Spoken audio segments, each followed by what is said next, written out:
नमस्कार।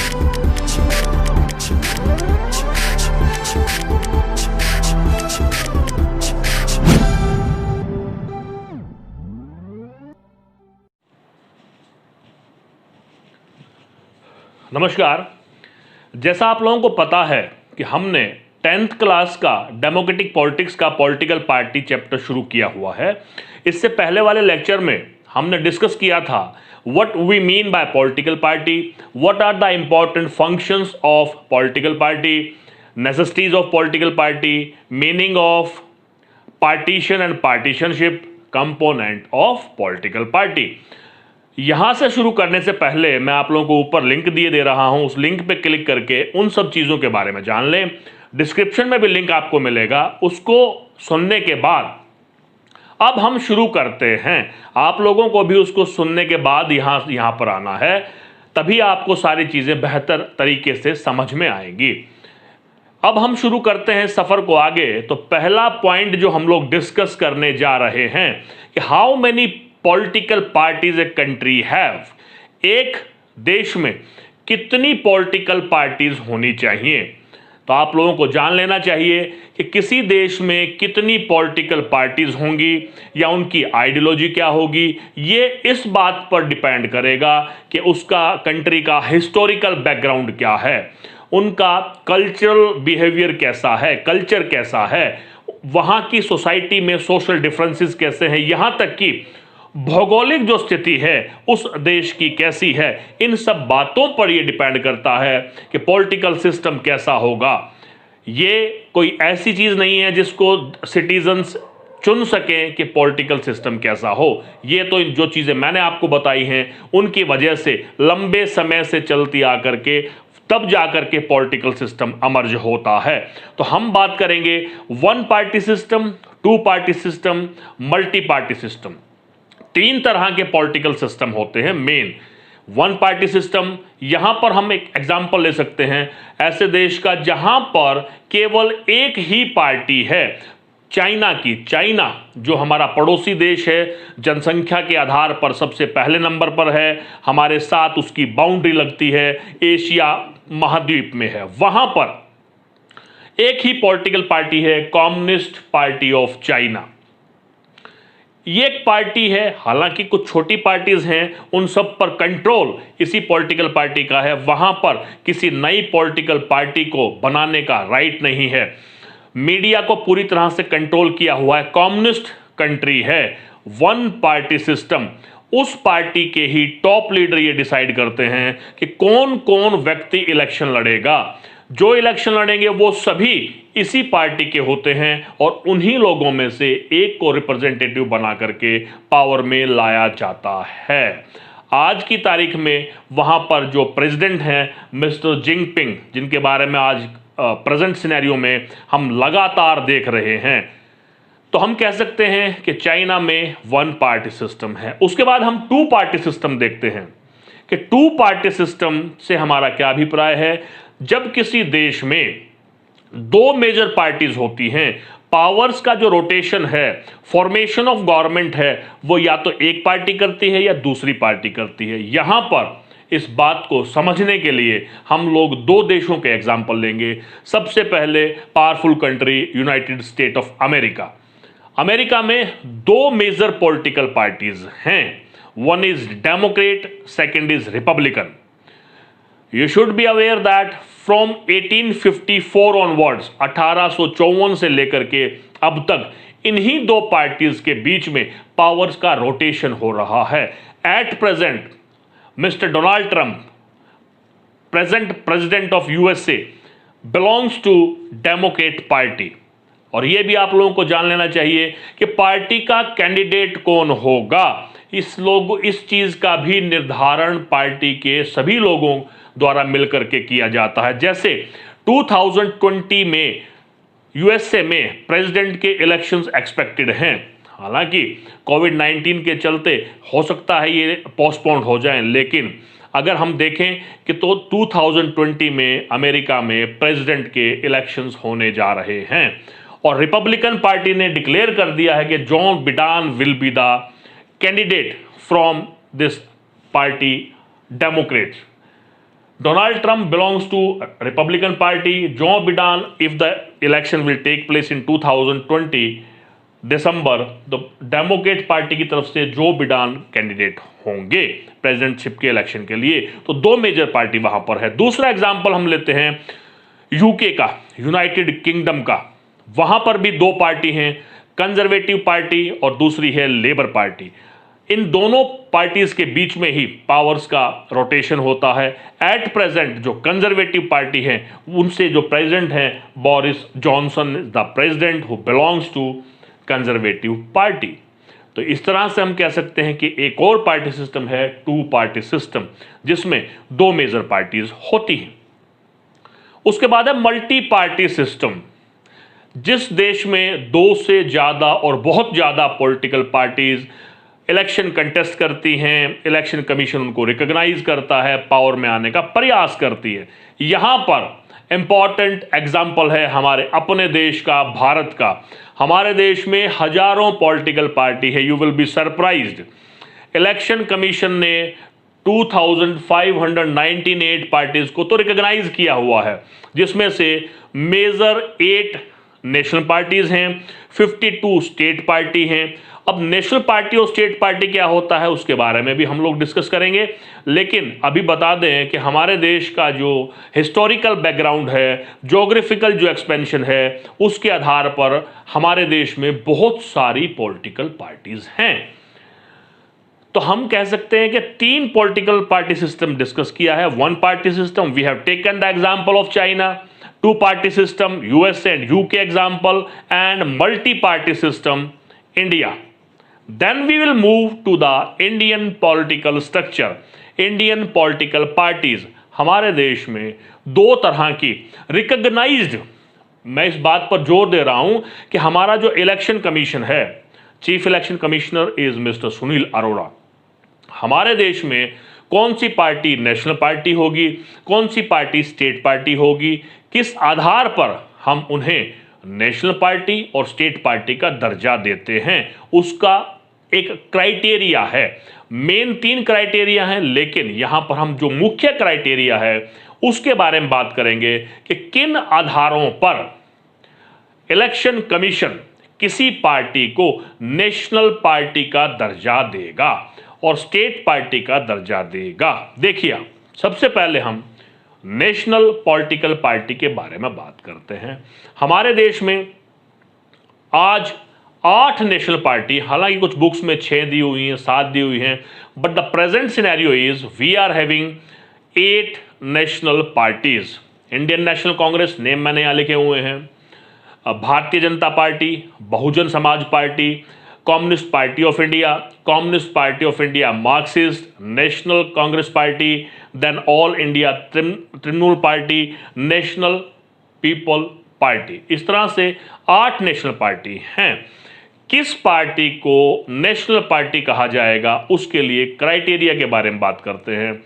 किसी भी 4 स्टेट में, हमारे देश में 28 राज्य हैं, उनमें से किन्हीं भी 4 राज्यों के दोनों इलेक्शंस में से, चाहे वो लोकसभा का इलेक्शन हो या वो लेजिस्लेटिव असेंबली यानी विधानसभा का इलेक्शन हो, जब कोई पार्टी टोटल वोट का 6% वोट ले ले, कितने स्टेट्स में, 4 स्टेट में, किन इलेक्शंस में, लोकसभा और विधानसभा के किसी में से भी, और साथ में 4 सीटें लेना लोकसभा की अनिवार्य स्थिति है, कंडीशन है नेशनल पार्टी बनने के लिए। Now you can say to which party the election commission will give the grade, or you can say standard, or you can say will say national party, any of the party who will secure 6% of the total vote in 4 states in legislative elections or Lok Sabha elections, and also secure 4 seats in Lok Sabha election will be considered as national party. दूसरी तरफ state party, election commission ये देखता है कि कौन सी party 6% vote लेगी, किस election में, लेजिस्लेटिव इलेक्शन में, विधानसभा के इलेक्शन में, और कम से कम 2 सीटें वो जीत करके आए, तो उस पार्टी को दर्जा मिलता है स्टेट पार्टी का। तो यहां क्वेश्चन बनता है, what is the difference between national party and state party? What is the criteria adopted by election commission to consider a party national party or state party? And here where we have discussed the party system, now we will discuss about these national parties one by one. We will discuss when the party was established, for example Indian National Congress, what is the ideology of it, what is their priorities, what they think that if they will come into the power, what kind of policies they will work, how many years they have ruled the country or they win the elections. ये सारी बातें हम लोग 8 national parties के बारे में one by one करेंगे। तो चलिए सबसे पहले हम शुरू करते हैं Indian national Congress, which is the largest biggest party, oldest party at present. The largest party is भारतीय Janata party. So let's begin to discuss about Indian National Congress.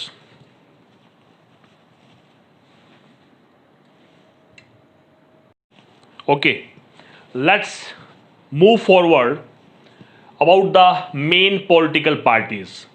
Indian National Congress Bharat की सबसे पुरानी पॉलिटिकल पार्टी 1885 में जिसका गठन हुआ था, उस समय में जब भारत अंग्रेजों का गुलाम था, when we were the colony of Britain, at that time this political party was established and it played a very significant role in the independent movement of our country. Bharat को आज़ादी दिलाने में इस पार्टी का बहुत बड़ा रोल है। किसी भी तरह से इनके योगदान को नकारा नहीं जा सकता। और इंडिपेंडेंट के बाद जो पहले प्राइम मिनिस्टर बने थे Pandit Jawaharlal Nehru, he was also from Congress party. 1885 में इसका गठन हुआ। बहुत सारे सालों तक इन्होंने देश पर राज किया, 1977 तक, उसके बाद 1980s to 89, उसके अलावा भी बहुत वर्षों तक इस पॉलिटिकल पार्टी ने गवर्नमेंट को फॉर्म किया। गवर्नमेंट का जो मेन या पॉलिटिकल पार्टी की जो मेन आइडियोलॉजी है, that is democracy, democratic views हैं, सेकुलरिज्म है, सेंट्रिस्ट पार्टी है, ना तो राइटिस्ट पार्टी है ना लेफ्टिस्ट पार्टी है। देखिए अभी मैं आपको एक काम दे रहा हूं, हालांकि इसके बाद वाले लेक्चर में उस क्वेश्चन को मैं क्लियर कर दूंगा कि what you mean by centrist party, left party and right party. और मैं आपको बता भी दूं कि इस बात को समझने के लिए आपको वे बैक जाना पड़ेगा। 1789 में जो फ्रेंच रेवोल्यूशन हुआ था, वहां से ये सारे शब्द निकल करके आए हैं। देखिए जैसे जो CPI communist party of India है, उनको लेफ्टिस्ट पार्टी कहा जाता है, भारतीय जनता पार्टी उनको राइटिस्ट पॉलिटिकल पार्टी कहा जाता है, उसी तरह से जो इंडियन नेशनल कांग्रेस है उनको सेंट्रिस्ट पार्टी कहा जाता है। इसको जान लें। खैर 1885 में इस पार्टी का गठन हुआ, बहुत स्ट्रगल किया, तब जाकर के इंडिया को इंडिपेंडेंस मिली। कांग्रेस पार्टी ने बहुत बार इलेक्शंस को जीता, गवर्नमेंट को फॉर्म किया, हमेशा वीकर सेक्शन की अपलिफ्टमेंट के बारे में बात करते हैं, ठीक है। उसके इनका जो सिंबल है that is hand, weaker section, democracy, secularism etcetera, ये सारी चीज़ें आपको बतानी हैं। इसके अलावा भी अगर आपको कुछ लगता है तो आप कमेंट बॉक्स में डालें, हम उसके बारे में चर्चा करेंगे। यहाँ 10वीं कक्षा के हिसाब से हमें सिर्फ इतना करना है, कब इस पार्टी का गठन हुआ, मेन ऑब्जेक्टिव क्या है, आइडियोलॉजी क्या है, कब कब ये लोग सत्ता में रहे, आज क्या स्थिति है। आज इंडियन नेशनल कांग्रेस अपोजिशन में है। उसके अलावा भारतीय जनता पार्टी, एक और बात रह गई, यूपीए। मैंने आपको अलायंस और कोalition के बारे में इससे पहले वाले लेक्चर में बताया था। तो ये एक अलायंस है जिसमें मेजर पार्टी है Indian national Congress, UPA, United progressive alliance. दूसरी पॉलिटिकल पार्टी है, इंपॉर्टेंट पॉलिटिकल पार्टी, और आज जिसने गवर्नमेंट फॉर्म की हुई है, सबसे बड़ी पार्टी है, फुल मेजोरिटी के साथ इलेक्शन में आई है। और honourable prime minister mister Narendra Modi is the prime minister of the country, belongs to the Bharatiya Janata party.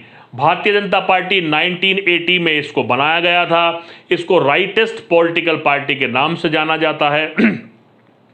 ये बिलीव करते हैं जो एंशियंट कल्चर है हमारा, संस्कृति जो है, हिंदुत्व जो है, हिंदुइज्म जो है, उनके बारे में बात करते हैं। और इनका मेन ऑब्जेक्टिव जो था वो भी इन्होंने पूरा करके दिखाया कि जम्मू एंड कश्मीर का कंप्लीट विलय होना चाहिए, भारत में अलग से कॉन्स्टिट्यूशन नहीं होना चाहिए। आर्टिकल 370 को हटा करके दिखाया।